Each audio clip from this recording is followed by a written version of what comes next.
Hello guys, আপনারা শুনেন আমার সকালবেলা কি হয়েছে আমার সাথে। আমি আমার কপিলকে গিয়ে বললাম যে মুদির আমি আজকে কাজ করব না, আজকে আমাকে ছুটি দাও। সে বলল যে কোনো সমস্যা নয়, যাও। আমি বললাম যে না, আজকে আমি ওষুধ কিনতে যাব, আমাকে কিছু টাকা দাও আর আপনার এডাব্লিউএমের চাবিটা দাও।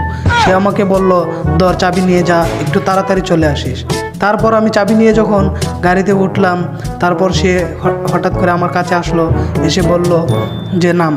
আমি তখন গাড়ি থেকে নামলাম, টাস করে আমাকে একটা থাপ্পড় দিল। তারপর আমি অবাক দৃষ্টিতে তাকিয়ে বললাম কি হলো, আমাকে থাপ্পড় দিলেন কেন? সে আমাকে বলল যে তুই আমার কাছে চাবি চেয়েছিস, তুই কি আমার কাছে গাড়ি চেয়েছিস? আমি তো অবাক দৃষ্টিতে তাকিয়ে বললাম এটা কোন ধরনের কথা? আমি তো গাড়ি চাও মানে চাবি চাও একই কথা। একই কথা হলো কিভাবে? তুই আমার কাছে গাড়ি চেয়েছিস, তুই তো আমার কাছে চাবি চাসনি।